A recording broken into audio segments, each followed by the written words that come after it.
Hello and welcome to all, my name is Shanu Jaswal and आज आपका topic होने वाला है यूरिन, जिसे हम मूत्र हिंदी में बोलते हैं। इस पे हर प्रतियोगी परीक्षाओं में आता है, तो 360 डिग्री पे मैं कवर करूंगा।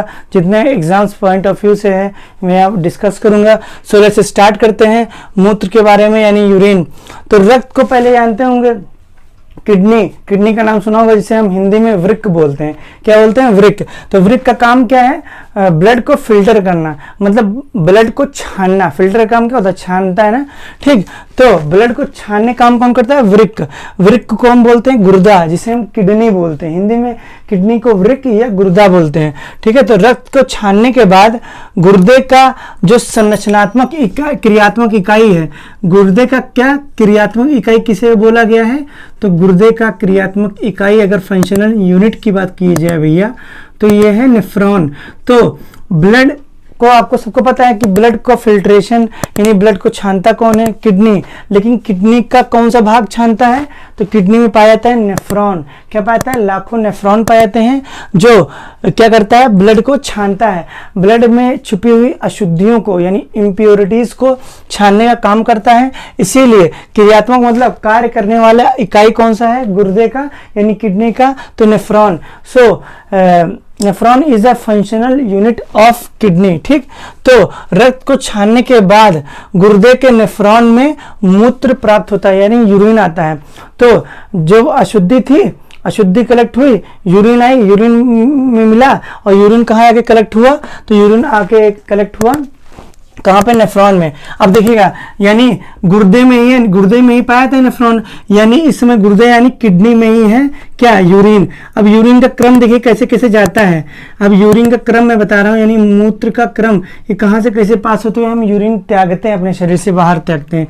तो यूरिन का क्रम देखिएगा, तो ब्लड में क्या थी? इम्प्योरिटीज थी, उसको छाना कौन?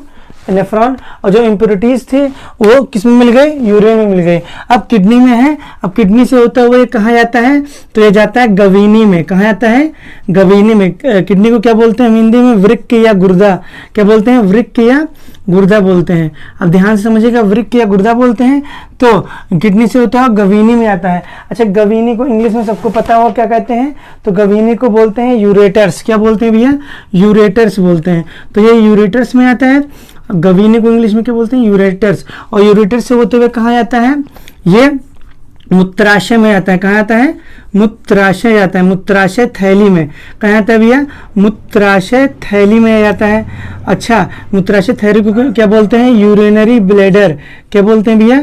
Urinary bladder. क्या बोलते हैं? Urinary bladder. अब ये इसके होता हुआ मूत्राशय थैली से होता हुआ मूत्र मार्ग तक जाता है। कहाँ आता है? मूत्र मार्ग तक जाता है। और मूत्र मार्ग को बोलते हैं यूरेथ्रा। क्या बोलते हैं? यूरेथ्रा।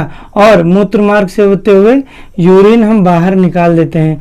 यूरिन हम बाहर क्या कर देते हैं? डिस्चार्ज कर देते हैं, बाहर उत्सर्जित कर देते हैं, ठीक। तो ये क्रम है इसका। तो देखिए, किडनी में क्या मिला? नेफ्रॉन मिला। नेफ्रॉन ने क्या किया? ब्लड में जितनी इम्प्योरिटीज थी उसको निकाला और यूरिन में मिला दिया। फिर यूरिन किडनी से होता हुआ यूरेटर्स में आया, यूरेटर्स यानी गवीनी में आया, गवीनी से होते हुए मूत्राशय थैली यानी यूरिनरी ब्लैडर में आया, यूरिनरी ब्लैडर से गया यूरेथ्रा में, यूरेथ्रा से होते हुए यूरिन को हम शरीर से बाहर त्याग दिए। तो ये क्रम है। अच्छा, बात की गई यूरिन के संघटक का, या यूरिन के संघटक कौन कौन से हैं? देखिएगा, यूरिन का कंपोजिशन की बात की जाए, देखिएगा यूरिन के संघटक की बात की जाए कि यूरिन का संघटक कौन है, तो ध्यान से देखिएगा, इसके संघटक की बात की जाए। किसकी बात की जाए? तो संघटक। तो यूरिन के संघटक कौन कौन से हैं? तो 95% इसमें क्या पाया जाता है? तो इसमें 95% में जल पाया जाता है। भाई सीधी सी बात है, जल ही पाया जाएगा सबसे ज़्यादा। तो यूरिन में 95% क्या पाया जाता है? जल पाया जाता है। और दूसरा अगर बात की जाए क्या पाया जाता है? तो क्रिएटिनिन पाया जाता है। क्या पाया जाता है भैया? क्रिएटिनिन पाया जाता है। क्या पाया जाता है? क्रिएटिनिन पाया जाता है। और अगर बात की जाएगी सोडियम क्लोराइड पाया जाता है। क्या पाया जाता है भैया? सोडियम क्लोराइड इसमें पाया जाता है, इसका घटक है, समझिएगा ध्यान से। इसमें सोडियम क्लोराइड पाया जाता है। और अगर बात की जाएगी तो क्या पाया जाता है? और इसमें पोटेशियम पाया जाता है। क्या पाया जाता है भैया? इसमें पोटेशियम यानी के भी पाया जाता है इसमें। तो यूरिन के घटक क्या हो गए? 95% में जल हो गया, और क्रिएटिनिन हो गया, सोडियम क्लोराइड हो गया, ठीक, पोटेशियम हो गया। और सबसे बड़ी बात है अम्ल में पाया जाता है यूरिक अम्ल। अम्ल में क्या पाया जाता है भैया? यूरिक अम्ल पाया जाता है। अम्ल में क्या पाया जाता है? यूरिक अम्ल पाया जाता है। इतने में कोई समस्या नहीं। देख लूँ एक बार आ रहा है कि नहीं पूरा स्क्रीनशॉट स्क्रीन? ठीक है, बिल्कुल साफ आ रहा है।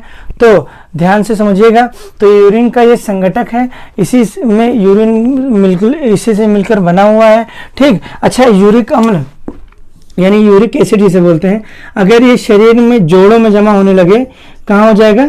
जोड़ों में अगर ये डिपॉजिट होने लगे, यूरिक एसिड अगर डिपॉजिट होने लगे यानी जमा होने लगे, तो एक प्यारा सा रोग होता है जिसे हम सभी लोग जानते हैं, गठिया रोग। बहुत खतरनाक रोग होता है। तो किस अम्ल के जमा होने से गठिया रोग होता है? कई बार पेपर में आता है। तो यूरिक अम्ल के जमा होने से गठिया रोग होता है। कहाँ जमा होता है ये? तो ये जोड़ों में जमा होता है। कहाँ जमा होता है भैया? ये जोड़ों में जमा होता है। इतने में कोई समस्या नहीं, समझ में आया होगा। अच्छा, बात की जाएगी, क्वेश्चन अगर पूछा जाएगा, अगर रक्त में यूरिक अम्ल की मात्रा अधिकता से, देखिएगा अगर रक्त में किसकी, देखिए अगर बात की जाएगी रक्त में अगर यूरिक अम्ल की मात्रा, ध्यान से देखिएगा, रक्त में अगर यूरिक अम्ल की मात्रा, यूरिक अम्ल की क्या भैया मात्रा अगर क्या हो जाए, तो अगर मात्रा क्या हो जाए, ज़्यादा हो जाए, तो रक्त में अगर यूरिक अम्ल की मात्रा अगर ज़्यादा हो जाए तो गुर्दे की पत्थरी हो जाती है। गुर्दे की पत्थरी हो जाती है। क्या बन जाती है भैया? पत्थरी, मतलब किडनी स्टोन बन जाता है। तो अगर रक्त में, ध्यान से समझिएगा, अगर यूरिक अम्ल अगर जोड़ों में जमा हो जाए तो गठिया रोग हो जाएगा। अगर रक्त यूरिक अम्ल अगर रक्त में अगर यूरिक अम्ल अगर रक्त में ज़्यादा जमा होने लगे तो गुर्दे की पत्थरी हो जाती है। क्या होती है भैया? गुर्दे की पत्थरी बन जाती है। ध्यान से देखिए, गुर्दे की यूरिक पत्थरी बन जाती है। इसे बोलते हैं, इस पत्थरी को बोलते हैं, गुर्दे की पत्थरी को, इस यूरिक अम्ल से बनने वाली पत्थरी को बोलते हैं यूरिक पत्थरी। क्या बोलते हैं इसे?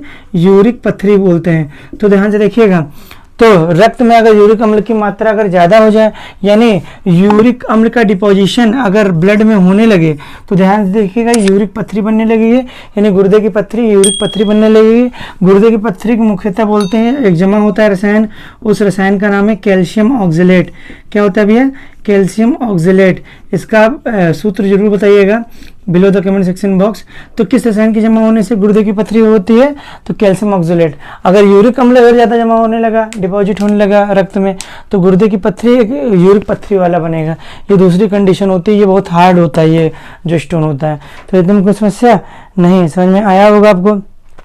अच्छा, पूछा है कि यूरिन का असामान्य घटक अगर पूछ लिया जाए कि यूरिन का असामान्य घटक का नाम बताइए, असामान्य घटक क्या नाम बताइए। तो यूरिन का असामान्य घटक का नाम क्या है? एक ही पाया जाता है यूरिन का असामान्य घटक, जिसका नाम है एल्ब्यूमिन। क्या नाम है भैया? एल्ब्यूमिन। तो यूरिन का असामान्य घटक क्या है? एल्ब्यूमिन। और सामान्य घटक तो जान ही गए होंगे क्या? 95% जल, क्रिएटिनिन, सोडियम क्लोराइड, पोटेशियम और यूरिक अम्ल। So this is the very most important topic. इतना उम्मीद करता हूँ समझ में आ रहा होगा। अच्छा, क्वेश्चन पूछा गया था कि यूरिन के द्वारा हम कौन सा विटामिन उत्सर्जित करते हैं। तो यूरिन के द्वारा, ध्यान से देखिएगा, UR है ये, यूरिन के द्वारा हम विटामिन बी उत्सर्जित करते हैं। तो यूरिन के द्वारा यानी मूत्र के जरिए हम कौन सा विटामिन उत्सर्जित करते हैं? तो विटामिन बी उत्सर्जित करते हैं। उत्सर्जित का मतलब क्या है? निकालते हैं। तो क्वेश्चन पूछा गया यूरिन के द्वारा हम कौन सा विटामिन निकालते हैं? तो विटामिन बी। बिकॉज आप जानते हैं विटामिन बी जो होता है वो किस में घुलनशील है? तो जल में घुलनशील है। किस में घुलनशील है भैया? ये बहुत तेजी से घुलता है जल में। तो ये जल में घुलनशील क्या है? VIT मतलब विटामिन है। अब देखिए 95% जल निकलता है यूरिन में पाया था, तो सीधी सी बात है विटामिन बी तो निकलेगा ही निकलेगा। So this is the very most important topic. उम्मीद करता हूँ समझ में आ रहा होगा। अच्छा, यूरिन का रंग पीला होता है, ठीक? किसका रंग? एक बार मैं इसे रफ कर दे रहा हूँ। इतना उम्मीद करता हूँ समझ में आया होगा आपको, ठीक? अब ध्यान से देखिएगा, अगर क्वेश्चन पूछा जाएगा कि यूरिन का जो कलर होता है, यूरिन का जो कलर होता है, ध्यान से देखिएगा, यूरिन का रंग जो क्या होता है? पीला होता है। वो किसके कारण होता है? तो यूरिन का कलर जो पीला होता है एक वर्णक के कारण होता है। वर्णक मतलब in the sense of pigment, इसे इंग्लिश में बोलते हैं। क्या बोलते हैं? पिगमेंट। तो यूरिन का कलर जो पीला होता है वो पिगमेंट के कारण होता है। पिगमेंट का नाम अगर कोई पूछेगा तो क्या हो जाएगा, यूरोक्रोम।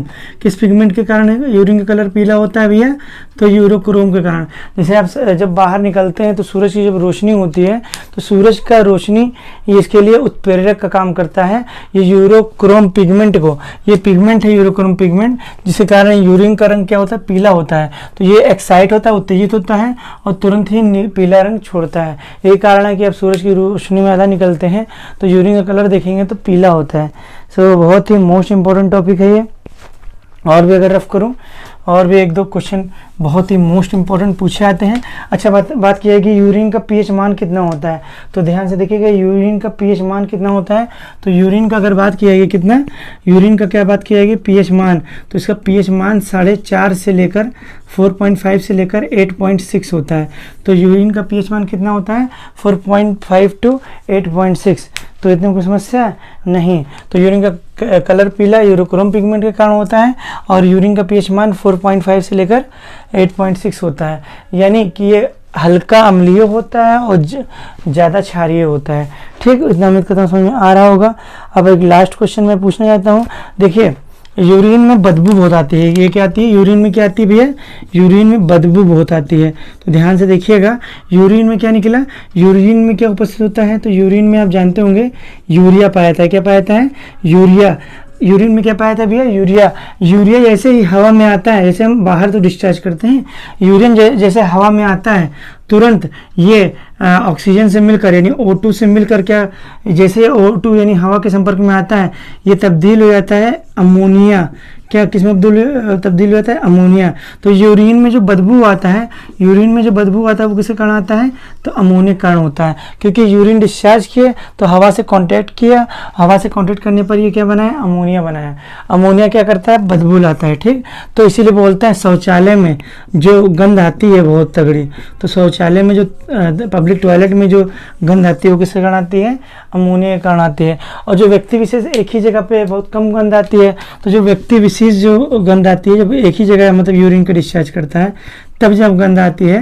ठीक है, व्यक्ति विशेष द्वारा यूरिन का डिस्चार्ज यानी यूरिन का उत्सर्जन करने पर यानी मूत्र त्यागने पर जो गंध आती है वो यूरिनॉड के कारण आती है। किसके कारण आती है भैया, यूरिनॉड के कारण आती है। ठीक है, तो इतना उम्मीद करता हूँ समझ में आया होगा। So this is the end of the video.